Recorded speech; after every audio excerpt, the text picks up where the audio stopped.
Agora nós vamos ao que interessa. Vamos simular alguns registros no sistema RDR. Para isso eu vou usar o meu acesso, pois eu consigo excluir. Eu vou compartilhar com vocês a tela. A gente já viu como é que faz para se logar, acessar o sistema RDROF. Na tela principal do sistema, tem lá a barra de menu, que é pesquisar operações, incluir operações, mudança de devedor e mandatário. Mandatário a gente já viu, mudança do devedor nós vamos abordar. Outra coisa importante e bacana que tem no sistema é que você pode migrar entre os sistemas RDR.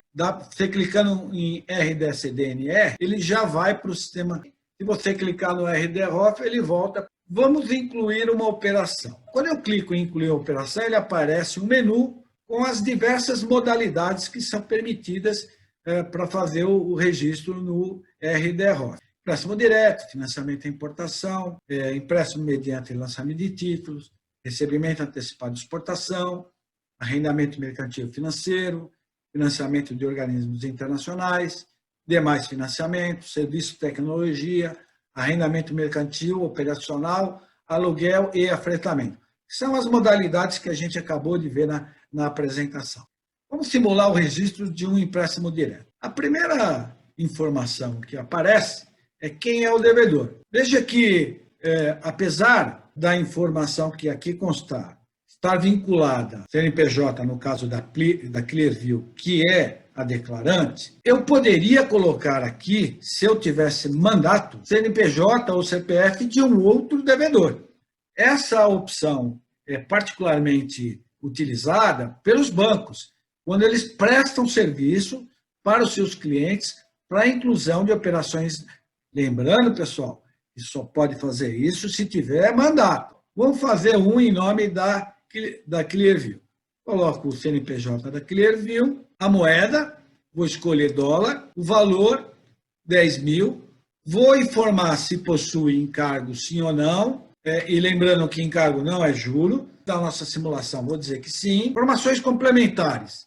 Pessoal, eu recomendo sempre colocar a base legal. Já que o registro é declaratório, ele tem que estar amparado num princípio da norma cambial, que é a legalidade. E a legalidade está contida nesses normativos. Por quem corre o imposto de renda, quem tem a obrigação de pagar imposto de renda, o credor, devedor, ambos, isento não se aplica. Nesse caso, vou arbitrar o devedor. Lembrando, pessoal, todas essas informações estão paradas em documento. Lembra que tem um checklist para facilitar, mas tem que amparar a informação que aqui está contida, é o documento, o contrato. Tem que especificar se esse empréstimo é mediante emissão de debêntures, e a gente já viu quais são as condições para ser debênture de colocação privada, então já vem flegado não, mas eu poderia mudar para sim. E aí vem as informações do credor. Importante, pessoal, que as informações do credor, ele sempre vai exigir o número do CDNR, por isso que eu tenho que pesquisar. Então eu vou colocar aqui um credor que eu estou relacionado e qual é a participação. Lembre-se que a participação, ela tem que guardar relação com o valor do ROF, tem que ser igual. Eu poderia incluir mais de um credor, é só informar um outro número do CDNR e informar a participação de cada credor nessa operação. Não é o caso, nós estamos simulando uma operação com apenas um credor. Clico no X aqui, ó,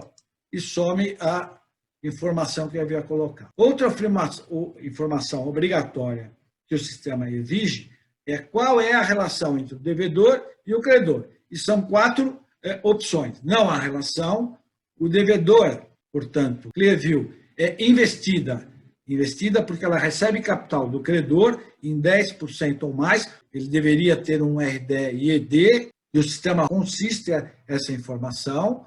O devedor é investidor, ou seja, a Clearview controla a Veltin em 10% ou mais, ou são empresas irmãs, ou seja, fazem parte do mesmo grupo econômico, enfim.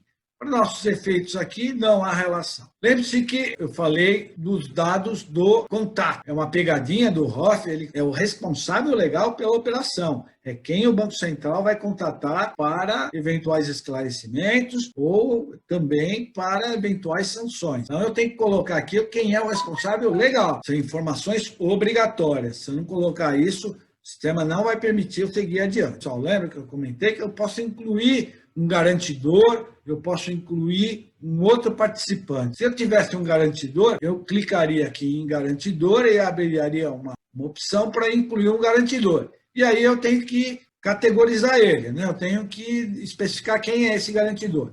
Se ele é um residente no país, se ele não é residente no país, e se eu coloco sim, eu preciso especificar quem é o CPF ou CNPJ, o valor que ele está garantindo. Se eu coloco não, eu tenho que indicar qual é o CDNR do garantidor e o valor que ele está garantindo. Posso incluir mais de um, incluir vários, não é o caso, nós não vamos incluir nenhum garantidor, ou posso incluir um outro participante. Aqui, pessoal, tem uma circunstância bastante interessante. Eu poderia constituir um agente de cobrança para esse empréstimo no país e dizer que ele é um residente, eu vou qualificar ele aqui como CNPF ou CNPJ, vou dizer que ele é um agente de cobrança, e aqui, gente, é que tem uma prerrogativa no sistema RDE novo, bastante importante. Eu posso atribuir a esse interveniente ou participante a possibilidade de ele contratar o câmbio em nome do devedor. Clicar em sim, pode contratar o câmbio para remessa ao exterior. O que isso significa? Principalmente para o banco, quando ele está fazendo uma análise de uma operação de câmbio, e que aparece um terceiro querendo contratar o câmbio em nome do devedor. Se ele estiver no ROF indicado como participante e ele tiver flegado como sim, é possível que ele contratar o câmbio para fazer a remessa para o exterior. Prerrogativa muito interessante que o sistema RD9 novo criou. E poderia, inclusive, ter mais de um. Eu posso incluir vários participantes aqui. Para os nossos efeitos, eu vou excluir, e quando eu clico no X, excluir, ele exclui a informação. Lembrando, pessoal, que todas as informações que estão aqui cadastradas, elas têm que estar amparadas em documento. Eu não posso incluir uma informação aqui que não esteja amparada em documento. Os efeitos aqui da nossa simulação, eu não tenho nenhum participante. E quando eu clico em incluir, ele atribui ao RDROF o número e ele coloca ele em status de em elaboração. Por que ele está em elaboração? Porque ainda falta incluir as condições de pagamento, que são aquelas condições que a gente viu que estão naquela planilha que a gente usou por ATI, tá certo? Então, quais são as condições de pagamento? Expostas no contrato ou no documento legal que ampara a operação. Sistema de amortização constante ou outra, o que ele quer dizer com constante? Não é como se fosse uma tabela price ou uma outra equivalente. Geralmente, nas operações com o exterior, o fluxo é constante. Vou dizer qual é a unidade de prazo para contagem do prazo do empréstimo, dias ou meses. Aqui é importante ressaltar que o ROF não se pede mais dia, mês e ano de pagamento. Ele só pede mês e ano.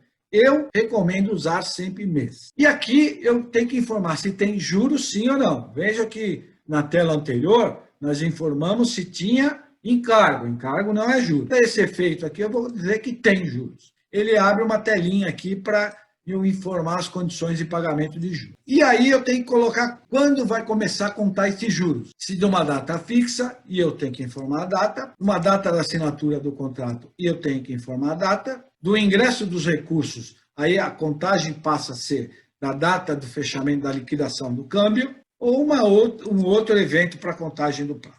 Vamos usar para nossos efeitos aqui, que é a partir da data do ingresso dos recursos. Lembra que eu falei da TI, pessoal? É aqui que eu informo a TI. E aqui é uma informação mandatória, gente. Se eu não colocar essa informação, eu posso estar sujeito à multa. Então, eu tenho que colocar a TI que eu apurei naquela planilha de TI, 4,65. Qual é a forma de pagamento? Se é antecipado ou postecipado? Essa aqui é uma prerrogativa nova que o sistema ROF novo permite. Eu posso ter um pagamento de juros antecipado. Vamos usar para nossos efeitos que o pagamento de juros vai ser feito no final, ou seja, postecipado. Quantas parcelas eu vou pagar o principal? Então, eu posso pagar em uma parcela, posso pagar em duas parcelas, posso pagar em parcelas variáveis, com fluxo irregular, eu posso criar várias condições de pagamento aqui. Então, eu vou dizer que é uma parcela, com 12 meses de carência, que é prazo de 1 ano, e o prazo total é de 1 ano. Então, 12 meses. Eu estou dizendo que é uma parcela que tem 12 meses de carência, ou seja, eu só vou pagar o principal ao final de 12 meses e o prazo total dele é de 12 meses.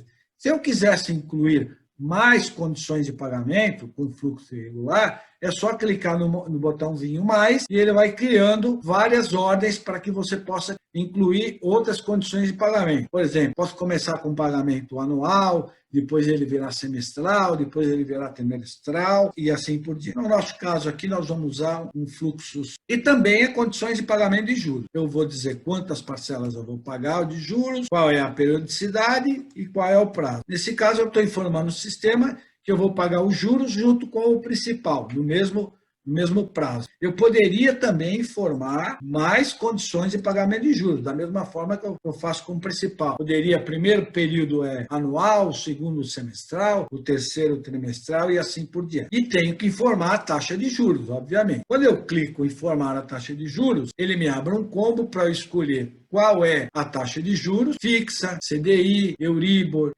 6, Euribor 12 e assim sucessivamente. Eu vou informar, por exemplo, LIBOR, 3 meses. Eu tenho que informar qual é o coeficiente da taxa. É 100% da taxa? É 90% da taxa? E além dessa taxa, eu posso ter um spread? Eu tenho que informar. Se for uma taxa fixa, eu apenas tenho que informar a taxa. E aí eu dou um fechar. Vamos cravar aqui que é uma taxa fixa. Veja que eu poderia incluir uma outra, por exemplo, tem um período que é a taxa fixa e num outro período que é a taxa variável. É só incluir uma nova condição de pagamento aqui. O próprio sistema, ele dá uma orientação. Em caso de dúvida, lembre-se que eu falei que existe o manual do RDROF que está disponível lá no site do Bacen.